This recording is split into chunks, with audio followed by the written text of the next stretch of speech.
právě několikrát dnes zmiňované Nitry.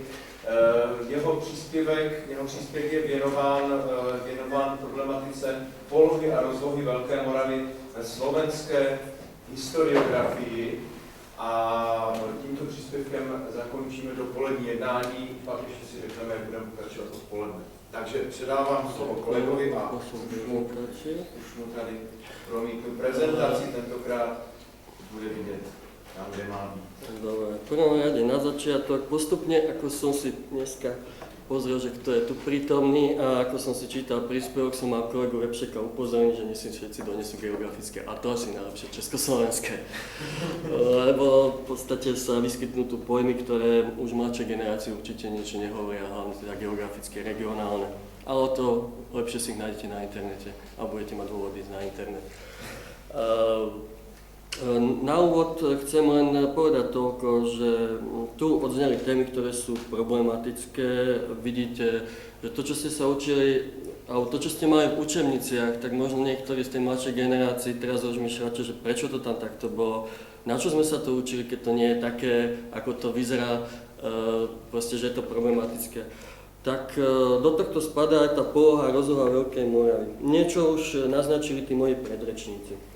Ja som si zobral na ten výskum vzorku teda slovenských, hlavne historikov, pretože oni sa k tomu venovali. Na úvod príspevku zdôrazním toľko, že tie hranice stredoveku neboli pevne stanovené. V podstate u nás sa k tomu teritoriálnemu umiestneniu a rozlohe Veľkej Morave venoval už Juraj Sklenár v tom diele Vetustissimus Magnae Moraviae. On to tam dával do tej Sremskej Mitrovice. S tým, že toto dielo analýze podrobil v tých ranných štúdiách Jan Tybenský, kde rozobral, prečo to tak tento autor robil. Ako vidíte, je to dielo z 18. storočia. Jan Tybenský to rozoberal v roku 1947. Samostatné štúdie, ktoré sú teda zaujímavejšie k tej polohe a rozlohe Veľkej Moravy, uverejnili v rôznych časových obdobiach 20. storočia, teda po druhej svetovej vojne, aby som konkrétne Jan Dekan, Peter Radkoš, Richard Marcina, ktorý tu už bol spomínaný. Ešte novšia štúdia od Miroslava Kamenického, ktorý vo svojom krátkom príspevku vlastne predstavil tie názory, ktoré tu už odzneli od Imre Bobu, Martina Egersa a ďalších na polohu Veľkej Moravy. Ten Miroslav Kamenický v podstate len informoval, že aké sú tieto názory a nešiel do konfrontácie s týmito názormi. Je to úplne krátkočký článok. Teraz k tej štúdii Jana Dekana. Táto vyšla v 1947 a týka sa otázky politických hraníc Veľkej Moravy. Autor hranice s východofranskou ríšou považuje, to citujem, za konkrétne a medzi oboma štátmi nejaké viac menej neutrálne pásmo. Tvrdil, že pred rokom 833 tvoril Dunaj južnú hranicu Mojmirovského pánstva, západná sa tiahla severozápadným smerom k Českomoravskej Vysočine, východnú tvorili Karpaty a severnú Jeseníky. Po získaní Pribylného kniežastva sa východná hranica mala posunúť v počiatku k rieke Hron. Na základe vtedajšieho stavu archeologických nálezov mala byť tá severná časť hranice niekde na Liptove, ale skôr predpokladal, že hovorí o hranici sídelného územia. V prípade Svätoplukových výbojov Jan Dekan nepredpokladá, že by moravský panovník získal panóniu do trvalej držby. Zisk Čiech, komentoval len krátko, že v podstate k tomu došlo nejako, obsahujúce sa vyjadruje o poplatkoch, ktoré mali odozdávať Lužickí Srby a Sasy. Podľa jeho mienky sa v tomto prípade nejednalo o trvalý jav a práve obsadenie Čiech malo za následok prirodzený príklon okolitých národov, ktorým hrozila východofránska expanzia. V prípade trvalejšieho zisku v Hornom Povisli sa vyslovuje skepticky. Predpokladá, že Svätopluk chcel v dôsledku zákazu dovozu soli z Bulharskej ríše na Veľkú Moravu len donútiť k hornovýšťanskej knieže k dodávkam soli z tejto oblasti. Čo sa týka juhovýchodnej hranice, Jan Dekan predpokladá, že oblasť medzi Dunajom a Tisou zostala zemou nikoho. Vtedy bolo známe jediné pohrebisko z východného Slovenska v Kráľovskom Chromci. A preto sa nazdával, že toto už patrilo nie k veľkomoravskému, teda sfére vplyvu, ale k bulharskej sfére vplyvu. Moravania mohli mať rozmiestnené vojenské posádky pozdĺž obchodných ciest, kde zásobovali Veľkomoravu solou, ale toto územie im nepatrilo právne, ale len via fakty.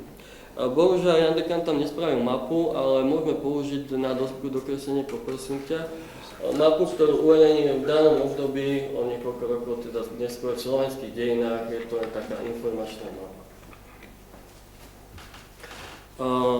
Ďalší významný slovenský historik Peter Radkoš v prvej časti svojej štúdie Územný vývoj Veľkej Moravy, fikcia a skutočnosť na základe písomných prameňov polemizuje s názormi o existencii Veľkej Moravy na Srbskej Morave, ako tu už ozneli tie názory. V poslednom odseku píše, nejaký seriózny historik si nemôže zamieňať polohu Mojmirovskej Veľkej Moravy s Mézijskou Moravou, kde navyše z 9. storočia nie je dokladov na nejaké knieža ani štátnu organizáciu. Konec citácie.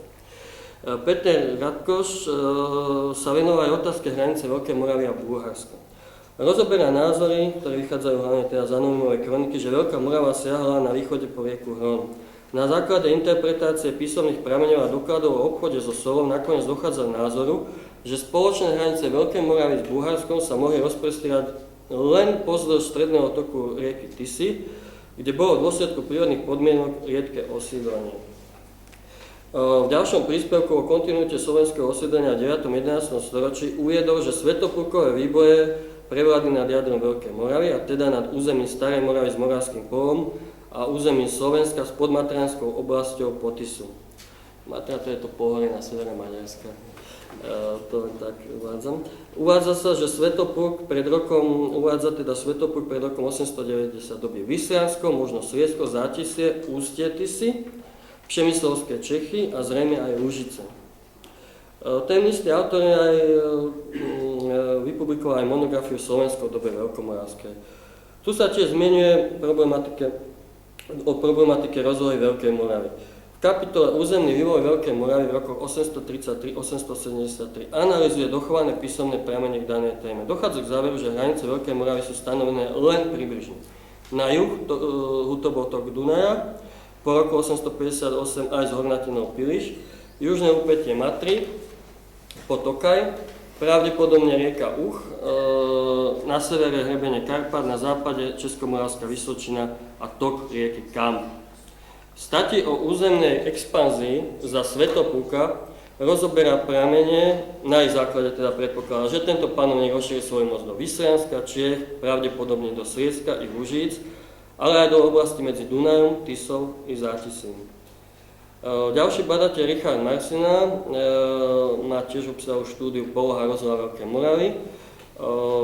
Táto štúdia je už ale z 92.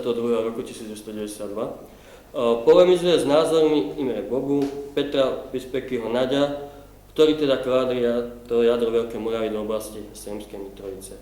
Tieto hypotézy jednoznačne vyvracia. Následne sa už venuje polohe Veľkej Moravy v jednotlivých obdobiach. Teda už na začiatku pripomína fakt, že priame doklady o hraniciach Veľkej Moravy sa nezachovali. Podľa jeho názoru sa pôvodné moravské kniežatstvo rozprestieralo po vode rieky Moravy, jeho západnú hranicu tvoria Českomoravská Vysočina a východnú Biele a Malé Karpaty. Na juhu siahlo až takmer po Dunaj. Pribydlo nitrianské kniežatstvo situovalo do priestoru povodia Dolného, šťastia aj stredného váhu, do Ponitria a na Dolné Pohronie. Západnú hranicu mala tvoriť východná hranica Moravského kniežatstva a južná teda bola Dunaj. Devín pokladá za najjužnejšie a najvýchodnejšie hradisko Moravského kniežatstva, čiže ho nedáva k postrek nitrianskému kniežatstvu. Len v hypotetickej rovine predpokladá, že v jeho blízkosti, už v časoch blízkosti toho Devína, Príbinu, vznikla pevnosť nitrianskeho kniežatstva a mohlo ísť teda o Bratislavu. Na druhej strane však poukazuje na skutočnosť, že to nepotvrdili archeologické výskumy doteraz. Uvádza aj možnosť, že na juhu nitrianskeho kniežatstva teda k nemu nepatrilo aj územie severovýchodného Zadunajska, Pískom pohoria a opornými body v dnešnom Vyšehrade a Ostrihome. Teda uvádza aj možnosť, či na juhu nitrianskeho kniežatstva vlastne nebolo to územie teda Zadunajska v Piliskom pohori a teda opornými bodmi vo Vyšehrade a Ostrihome. Východnú hranicu Nitrianskeho kniežatstva umiestňuje do pohorí na východ do dolného toku rieky Hron, ale presne nevymenováva tie pohoria. Za sporné považuje, že na strednom hrode nesiaha územie Pribínovho kniežatstva až do Žiarskej a Zvolenskej kotliny. V prípade Turca sa domnieva, že tu sídlil menší kmeň, ktorý mal svojho náčelníka v istej závislosti od Nitrianskeho kniežatstva. Richard Marcina predpokladá, že po roku 833 Mojmír I pokračoval v výbojoch na územiach, kde nenarazil na odpor východofranskej ríše. Konkrétne tu spomína, že sa mohol zmocniť Žilinskej kotliny a Dolnej Oravy. Domnieva sa, že za jeho nástupcu Rastislava pokračovala expanzia a trvalo sa podarilo aj za pomoci údajného nitrianskeho vojvodu Svätopluka ovládnuť Spiš a Gemer. Prípadne samotného Svätopluka predpokladá, že začal organizovať výboje až po uzavretí mieru, ktorý tu bol spomínaný, teda mieru vo Forchheime, teda po roku 874. Tieto mali smerovať na sever, severozápad, východ a juhovýchod do slovanských oblastí. Teda tam, kde východofranská ríša, ktoré nepovažovala za svoju záujmovú sféru. Okolo roku 890, teda podľa názoru, mal Svätopluk ovládnuť okrem pôvodnej Veľkej Moravy Čechy, Lužice, Sliesko, alebo minimálne jeho južnú časť, Malopolsko, dnešné severovýchodné Maďarsko a aj Zátišie v dnešnom Rumunsku. V štúdii je zachytený rozpad Veľkej Moravy. Tu vlastne, keď došlo k obnoveniu cirkevnej organizácie na Veľkej Morave, tak Mojmír vlastne podľa jeho mienky ovláda už teda zmiešané územie od Čechy, Lužice, Zátisie a Počesie, teda prípadne jeho čas. Uvádza, že ak novovymenovaný arcibiskup bol na čele arcidiecézy vo vlastnej Morave a jeden z biskupov na čele nitrianskej diecézy, tak ostatní by mali byť menovaní pre územie, ktoré bolo mimo pôvodnej Veľkej Moravy. Na záver zdôrazňuje, že Veľká Morava ako štátny útvar trvala okolo 3/4 storočia, ako teda sme videli, to je doslovný citát, jej rozloha sa menila. Preto, ak sa hovorí o Veľkej Morave, treba mať na pamäti tento vývoj a nevidieť vo Veľkej Morave od začiatku jeho trvania mocný štátny útvar, čiže Svätoplukovú ríšu, ktorá vo svojom najväčšom rozsahu jestvovala niekoľko rokov. Richard Marcina sa vyjadrí čiastočne k tej polohe Moravského a Nitrianskeho kniežatstva aj tej publikáciu Metodov boj, ktorý tu bolo teda spomínaný. To preskočím, aby som urýchlil čas. Ďalší badateľ Jan Steinhuber, poprosím ťa. Jan Steinhuber vydal prácu Nitrianske kniežatstvo, je to taká hrubá výcho. Vo svojej práci teda hranice Pribínovho kniežatstva vymedzil na základe rozmiestnenia hradísk. V údolí Váhu to mali byť Majcichov, Pobedín, Trenčín. Ďalej na východ k okraju Malých Karpát Morpír pri dnešných Smoleniciach, Neštich, Bratislava, ktorá mala chrániť aj juhozápadný vstup. Na juhu mala hranicu zabezpečovať, alebo hradisko teda malo zabezpečovať Mužle, to je blízko Štúrova. Na severe túto funkciu mali plniť hradiska Prievidza, Hradec, Vyšehrad, Ostrá Skala na Orave a na východe Detva a Čingov na Spiši. V prípade Moravského kniežatstva stotožné ústredné sídlo s Mikulčicami a uvádza ďalšie dôležité hradiska, teda spolu s Devínom, ktoré mali ovládať Moravania. Po Mojmírovom útoku mali zaniknúť hradiska napríklad Pobedín, Majcichov, Čingov a aj Ostrá Skala na Orave. Pri tom sa vlastne odkazoval na archeologické poznatky. Ďalej píše, že po získaní Nitrianskeho kniežatstva mal Mojmír ovládať celé alebo takmer celé Slovensko oddelené od Bulharského Počesia Novohradskými a Bukovými horami a od franských pohraničných mariek Dunajom. Tu mali vzniknúť nové hradiská, ktoré aj ďalej vymenováva. V prípade Rastislavových výbojov Jan Steinhuber datuje na základe písomných prameňov zisk Veľkej Moravy na severovýchode Zadunajska rokom 861. V súvislosti so zmienkou o prepadnutí moravského svadobného sprievodu franským vojenským oddielom predpokladá, že si v roku 871 teda Svätopluk pripútal aj teda Přemyslovcov v Čechách. Kapitola Veľkomoravské Potisie na základe zmienky o dvoch svätoplukových vojnách proti pohanom v živote Metodom a rozoberá, kam smerovali jeho výboje po roku 874. Najprv to mal byť kniežastvo na Hornej Visle, kde sa prikláňa k názoru, že jeho knieža sídlil v Krakove. Vtedy alebo o niečo neskôr si mal podrobiť aj Opolanov. Ohľadom neurčitej zmienky o ďalšom boji Svätopluka proti ďalším Slovanom polemizuje, či to bolo proti Chorvátom na Strednej Odre a Spreve alebo proti Slovanom na Potisí. Domnieva sa, že Chorváti sa nemohli postaviť na tak tvrdý odpor. Toto mohli len Slovania v Potisí s bulharskou pomocou. Po víťazstve mohol ríšu rozšíriť až k Dolnému Dunaju. Tam mala prebiehať hranica s bulharskou ríšou. Odvoláva sa na zmienku, že Kliment na Angerách sa po nútenom odchode z Moravy dostali až po prekročení Dolného Dunaja na územie pod bulharskou správou.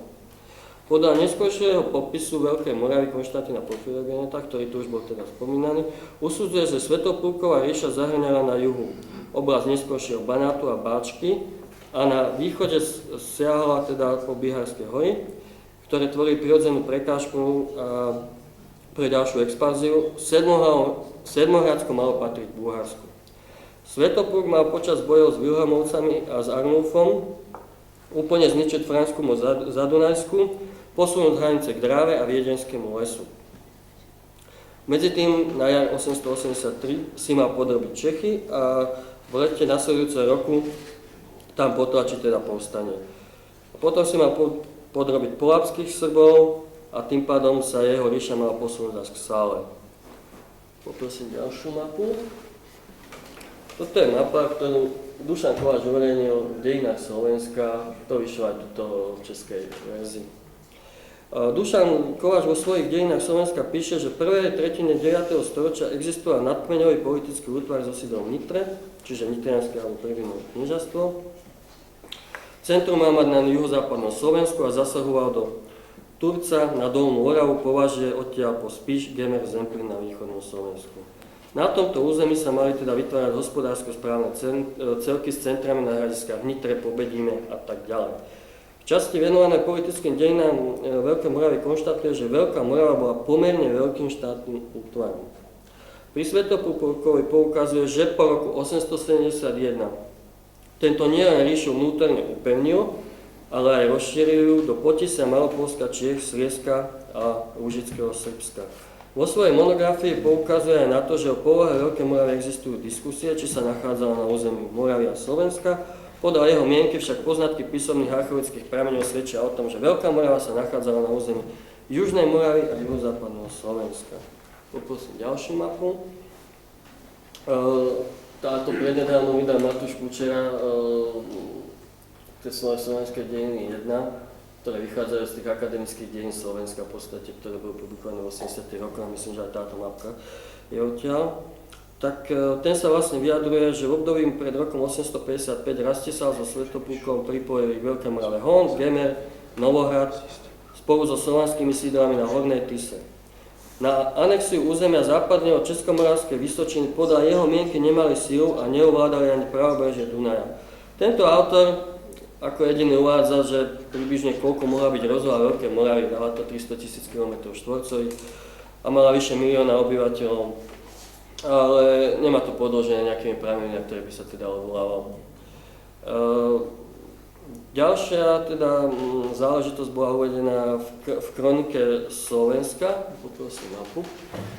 Tu nebudem citovať, aby som to skrátil a ušetril čas. V podstate vychádzali z Petra Radkoša a vypracovali mapu, zostalo dielo Dušan Kováč. Tam je dokonca heslo rozloha Veľkej Moravy samostatne, kde tam môžete nájsť popis. Poprosím ešte jeden obrázok. No a toto ma napadlo v súvislosti, že som teda medzi jazykovedcami.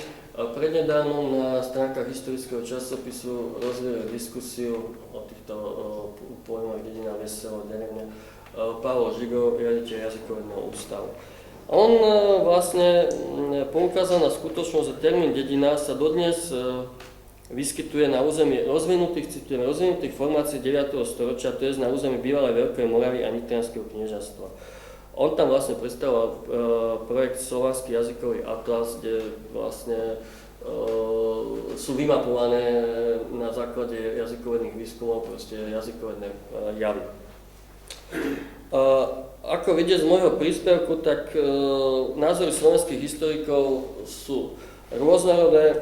Do budúcnosti si myslím, že tam mali zasiahnuť do tej diskusie vo väčšej miere archeológovia, ktorí sú trošku opatrní v týchto hraniciach. Mali by vymapovať tie lokality, ktoré majú jednoznačne datované a bohužiaľ oni dávajú skôr na výstavách tieto mapy, ale ich nepublikujú. Toľko na záver. Ďakujem za pozornosť.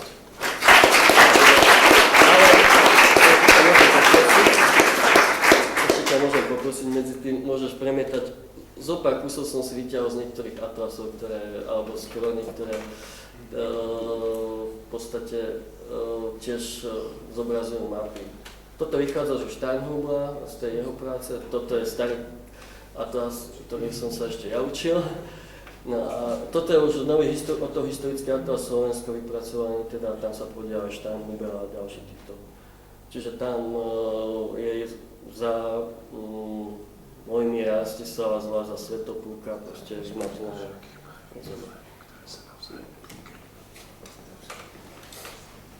Tak, takže máme prostor opět pro neodkladné dotazy, jestli se hlásí. Pan doktor Kudel. Len krátko slovensky, pokusím sa. Pokiaľ sa jedná o výber tých historikov, samozrejme asi tam neboli všetky.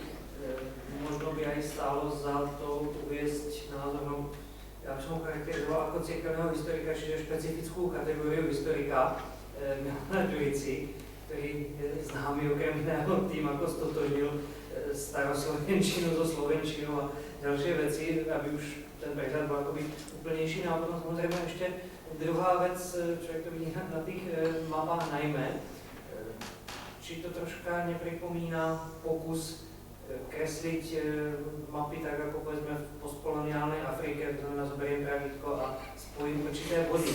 Konkrétne napríklad, keď zoberiem do ohľadu poznatky ohľadom valašskej kolonizácie.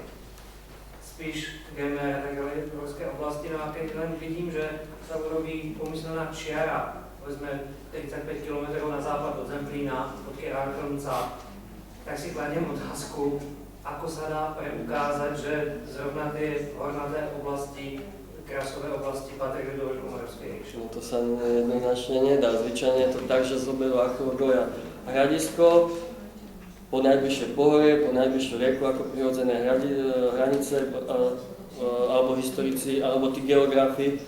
V podstate to robil geograf, ako som bol informovaný, ale bolo mu diktované, že ten je to historický atlas, že teda takto a takto. Já se chci zeptat, jestli potom ty názory hodláte podrobit nějaké analýze, jestli tam je vidět nějaký vývoj, nebo jaké automatizmy třeba ti autoři sdíleli, nebo... Zatiaľ som sa k tomu nedopracoval, lebo som medzi tým absolvoval zo pár konferencií, ale už vidieť na začiatku toho, že ten dekan je z 1947 a Radkoža a postupne Marsina, že sú to svojím spôsobom už odlišné, trochu sa opierajú o tie archeologické fakty, využívajú, kým ten dekan to moc v danom období nevyužíval, ani ten Peter Radkoš. Samozrejme to beriem, že sú to svojím spôsobom veci, ktoré plávajú. Predsa na tie písomné pramene nám o tom približne viac informácií nedávajú. Já spíš myslím to, jestli k tomu přistupujete spíš jako medievista a vaším cílem je po seznámení se staršími názory předložit nějakou novou mapku, anebo jestli k tomu spíš přistupujete jako historik historiografie a zajímá vás, jak ty názory se proměňovaly, z jakých příčin a tak dále. Ja som to teraz akože ukázal len tú zložku tej historiografie. Samozrejme ma láka tá záležitosť zobrať tie poznatky z archeologické. Viem, že aj tá záležitosť v Slezsku, keď prídu Poliaci na nejakú konferenciu, tak niektoré tie hradiská, ktoré majú jednoznačne vypálené, oni interpretujú, že to bol veľkomoravský vplyv. A my sa na tom bavíme, že aký veľkomorávský kruh, keď tam jednoznačne je teda spálená vrstva, čo by svedčilo o tom, že to územie teda získali v danom momente.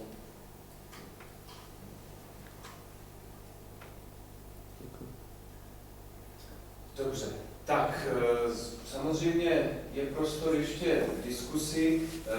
Chci se vás zeptat, protože samozřejmě my jsme velice rádi, že přednášející tady prezentují, jsou pro nás vzácní hosté a prezentují tady svoje výsledky svého bádání, ať už současného nebo třeba dřívějšího, to není tak podstatné, ale smyslem tohoto našeho setkání je i to, abyste vy měli prostor k diskusi, vy, kteří zrovna jste neměli to štěstí, že jsme vás oslovili, abyste mohli přednášet, za což se vám všem omlouváme, ale prostě to nejde.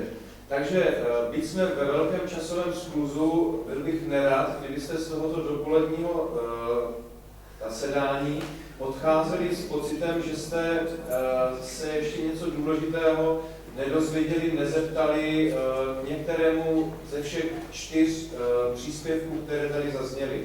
Takže pokud ještě máte někdo diskusní příspěvek ke všem 4 tématům, tak v tuto chvíli pro ně je prostor.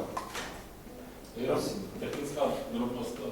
Nebylo by skutečně možné při nějakých podobných akcích do budoucna v Olomouci pamatovat taky na lidi, kteří by třeba mohli být podobně věci zájem a trošku víc zapustit do novin nebo někde do médií, aby se o těch akcích i mimo Olomouc více vědělo. Přimlouval bych se. Dobře, to se asi tedy netýká příspěvku, k tomuto řeknu, my jsme, co se týče propagace, oslovili, vytvořili jsme tiskovou zprávu, ale samozřejmě tyhle věci závisejí na médiích, které jsou nebo nejsou ochotná. No, zrovna to možná jsme něco udělali špatně, možná jsme byli málo bulvární při tvoření těch, ale omlouvám se za to, já bych tady kolegyně vědecká tajemnice konference. Mně se pozitivně ozval jenom katolický deník, který řekl, že možná se jim podaří tu zprávu uveřejnit v aktualitě. Katolický deník, pardon, jak nikdo nezareagoval stejně. Když jsme to posílali jsme. Já k tomu jenom něco málo. Média fungují na poněkud jako takovým zvláštním způsobem. Počkejte příští rok, už se bude vědět, teda, že je to výročí a to se všichni budou muset zbláznit a to, když, já nevím, někde budou hrát divadlo svatém Cyrilu a Metodějovi, tak prostě z toho bude veliká fotka v novinách a všechno. Jo? A takových nesmyslů se ještě o tom napíše, že se máme na co těšit. Tak nevím, jestli jste Ja len poviem tej mediálnej kampane, však ty si tam bol, ty si tam tiež bola. Na tej konferencii sme sa snažili, že biskupská konferencia biskupov Slovenska zastrešovala takú väčšiu konferenciu o Cyrilovi Metodovi. A tiež tie médiá asi, dobre, dáme tam mediálnych partnerov, tí mediálni partneri sa toho aj nezúčastnili a zúčastnili sa druhí. Takže tí, čo to mali robiť, tak tí neprišli a úplne druhí. A odrazu bolo vidieť, že tam nemajú čo dávať, tak potom tie druhé regionálne, keď už nemajú čo dávať skutočne ten týždeň, tak skutočne dajú aj tie konferencie, aj tieto záležitosti.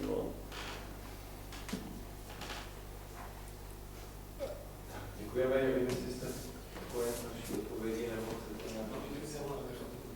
Dobře, můžeme potom v bulvárech se na to diskutovat. Dobře, tak, vyzývám další.